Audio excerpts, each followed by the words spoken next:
여러분, 솔직히 말씀드릴게요. 하락장에서 살아남는 사람은 10명 중 2명도 안 됩니다. 나머지 8명은요? 공포에 팔거나 무리하게 물타기 하다가 결국 시장을 떠나죠. 그런데 말이에요. 똑같은 하락장을 겪었는데도 어떤 사람들은 자산을 지키고 심지어 더 불리기까지 합니다. 대체 이 사람들은 뭐가 다를까요? 오늘 제가 여러분께 알려드릴 건 하락장을 성공적으로 버텨낸 사람들이 공통적으로 가진 특징 7가지입니다. 이거 하나만 알아도 여러분도 다음 하락장에서 살아남을 수 있어요. 자, 그럼 바로 시작합니다. 첫 번째 특징부터 갑니다.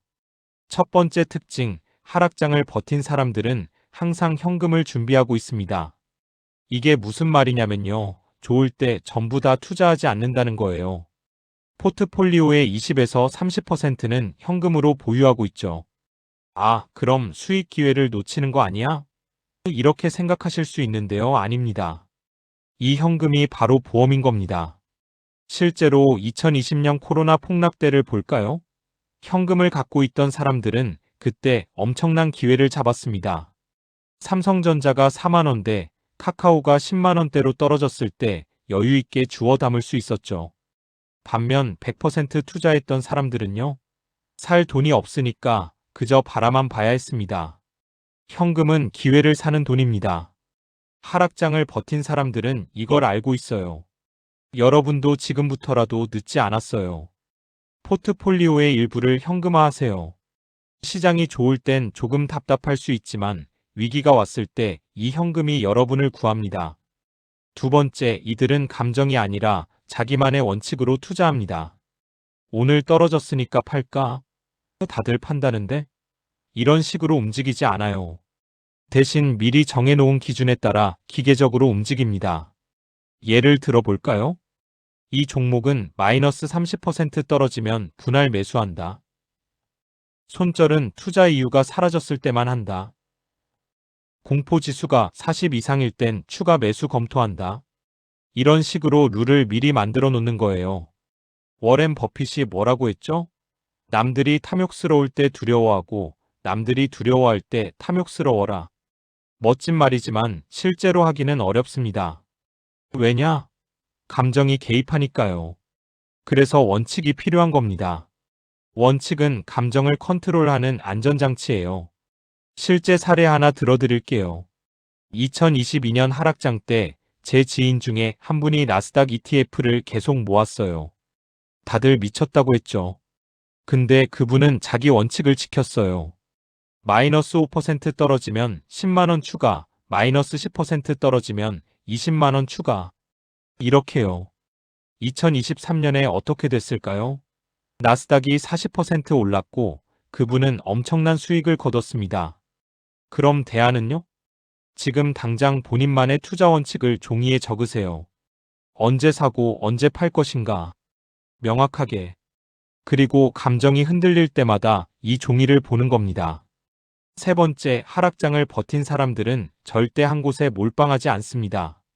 이 종목 대박 날 것 같아 해서 전 재산 넣는 게 아니라 여러 곳에 나눠서 투자하죠. 주식만 하는 게 아니라 ETF도 하고 채권도 섞고 금이나 달러 같은 안전자산도 조금씩 갖고 있어요. 왜 이렇게 할까요? 간단합니다.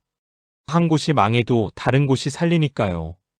2022년을 보세요. 주식은 다 빠졌지만 달러는 올랐죠? 원달러 환율이 1,400원까지 갔어요. 달러를 조금이라도 갖고 있던 사람들은 그걸로 손실을 커버할 수 있었습니다. 분산 투자하면 수익이 적지 않아요? 맞아요. 대박은 안 나요. 그런데 망하지도 않습니다. 그게 더 중요해요. 투자의 기본 원칙이 뭡니까? 계란을 한 바구니에 담지 마라. 진짜 이 말이 하락장에서 빛을 발합니다. 그럼 어떻게 분산할까요? 간단하게는 이렇게 해요. 주식 50%, ETF 30%, 현금 채권 20%. 이 비율은 본인 성향에 맞춰 조절하면 되고요. 중요한 건 절대 한 종목에 30% 이상 넣지 않는 겁니다. 네 번째, 이들은 장기 관점을 버리지 않습니다. 하락장이 와도 어차피 5년, 10년 볼 건데 지금 주가가 뭐 어때? 이런 마음가짐이에요. 단기 변동에 일희일비하지 않아요. 오히려 하락장을 싸게 살 기회로 봅니다. 피터 린치라는 전설적인 투자자가 뭐라고 했는지 아세요? 주식시장에서 돈을 잃는 가장 확실한 방법은 단기 변동에 반응하는 것이다. 맞는 말입니다. 단타로 하락장 이기는 건 거의 불가능해요. 그런데 장기로 보면은요. 역사적으로 주식시장은 항상 우상향했습니다. S&P 500 지수만 봐도 100년간 연평균 10% 올랐어요. 중간에 대공황도 있었고 금융위기도 있었고 코로나도 있었지만 결국 올랐습니다. 실제 사례 하나 들려드릴게요. 2008년 리먼 사태 때 애플 주식이 달러 3 정도였어요. 지금은요? 달러 270 넘습니다. 90배예요. 그때 사서 10년 이상 들고 있던 사람들 지금 얼마나 웃고 있을까요? 반면 그때 세상 망한다고 판 사람들은 지금 후회하고 있겠죠. 대안은요? 투자할 때 자기 자신에게 물어보세요. 이 돈 5년 뒤에 써도 괜찮은가? 그 답이 아니오면 투자하지 마세요. 장기 관점은 여유 있는 돈으로만 가능합니다. 5번째, 하락장을 버틴 사람들은 정보를 선별합니다. 모든 뉴스를 다 보지 않아요. 신뢰할 수 있는 소스 2개 내지 3개만 정해놓고 거기서만 정보를 받습니다. 암흑의주 대폭등, 긴급, 시장 붕괴, 이런 자극적인 제목에 클릭하지 않아요. 왜냐하면 그게 노이즈라는 걸 알거든요. 대신 뭘 볼까요? 공식 기업 공시, 실적 발표, 경제 지표 고용률, 금리, 인플레이션, 신뢰할 수 있는 애널리스트 리포트, 이런 팩트 기반 정보만 봅니다. 하락장에는 정보가 넘쳐나요. 그런데 그중 90%는 쓸모없는 소음입니다.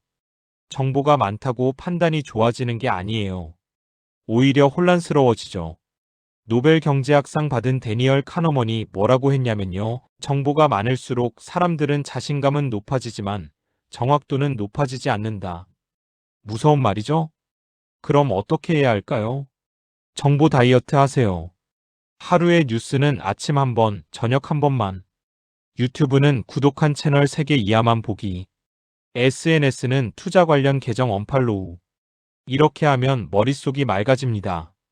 그래야 제대로 된 판단을 할 수 있어요. 6번째, 이들은 하락장을 배움의 기회로 삼습니다.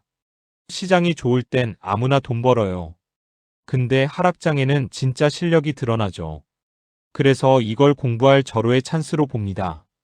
왜 이 종목이 덜 떨어졌을까? 어떤 섹터가 방어적이었을까? 내 포트폴리오의 문제점은 뭐였을까? 이런 질문을 스스로에게 던지면서 계속 개선해 나갑니다. 실제로 성공한 투자자들 보세요. 워렌 버핏은 90살이 넘었는데도 매일 500페이지씩 책을 읽습니다. 레이 달리오도 매일 공부해요. 이 사람들이 왜 이렇게 할까요?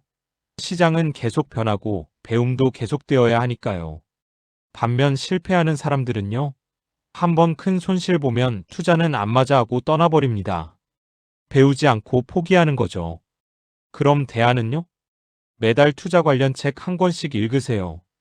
유튜브 강의 하나씩 정주행하세요. 본인의 매매 일지를 쓰고 뭘 잘했고 뭘 못했는지 복기하세요. 하락장은 시험입니다. 시험을 잘 보려면 공부해야죠. 공부한 사람만 다음 상승장에서 진짜 돈을 멉니다. 7번째, 마지막 특징입니다. 하락장을 버틴 사람들은 심리 관리를 잘합니다. 이게 진짜 중요한데요. 투자는 결국 심리 싸움이거든요. 시장이 떨어질 때 불안하고 패닉하고 잠 못 자는 게 당연해요. 그런데 이들은 이걸 관리할 방법을 갖고 있어요. 어떤 방법이냐고요? 매일 아침 운동하기. 운동은 스트레스 호르몬을 줄입니다. 명상이나 호흡법. 이는 마음을 진정시키는 루틴입니다. 투자 앱을 하루 한두 번만 확인. 매시간 확인하면 멘탈 붕괴됩니다. 취미 생활 유지. 투자 말고도 다른 삶이 있다는 걸 기억합니다. 실제로 심리학 연구에서 밝혀진 게 있어요. 스트레스 상황에서 루틴이 있는 사람이 훨씬 잘 버팁니다. 왜냐하면 루틴이 안정감을 주거든요. 제 지인 이야기 하나 할게요. 2022년에 주식으로 큰 손실을 본 친구가 있었어요. 그런데 이 친구가 매일 아침 조깅을 30분씩 시작했어요. 그리고 저녁에는 책 읽기. 그랬더니 운동하고 나면 머리가 맑아져서 덜 불안해져라면서 신기하게도 시장 변동에 덜 흔들리더라고요. 여러분도 해보세요. 투자로 잃은 돈은 다시 벌 수 있어요. 그런데 무너진 멘탈은 회복하기 어렵습니다. 하락장에서 심리를 지키는 게 자산을 지키는 것만큼 중요합니다. 심리가 무너지면 패닉 매도하고 보복 매매하고 결국 다 잃어요. 심리를 지키세요. 그게 진짜 승부처입니다. 자, 여러분. 오늘 제가 알려드린 하락장을 성공적으로 버틴 사람들의 특징 7가지 다시 한번 정리할게요. 1번, 미리 준비된 현금 비중을 갖고 있다. 2번, 감정이 아니라 원칙으로 움직인다. 3번, 분산 투자로 리스크를 관리한다. 4번, 장기 관점을 절대 포기하지 않는다. 5번, 정보를 선별할 줄 안다. 6번, 꾸준히 공부하고 배운다. 7번, 심리적 안정을 유지하는 루틴이 있다. 하락장을 버티는 건 단순히 참는 것이 아닙니다. 전략적으로 준비하고 원칙을 지키고 심리를 관리하는 것입니다. 여러분 기억하세요. 하락장에서 살아남은 사람이 상승장에서 진짜 돈을 번다. 지금은 힘들어도 오늘 제가 말씀드린 7가지를 실천하신다면 여러분도 반드시 다음 상승장의 승자가 될 수 있습니다. 오늘 영상이 도움되셨다면 좋아요, 구독 부탁드리고요. 댓글로 여러분의 하락장 경험도 나눠주세요.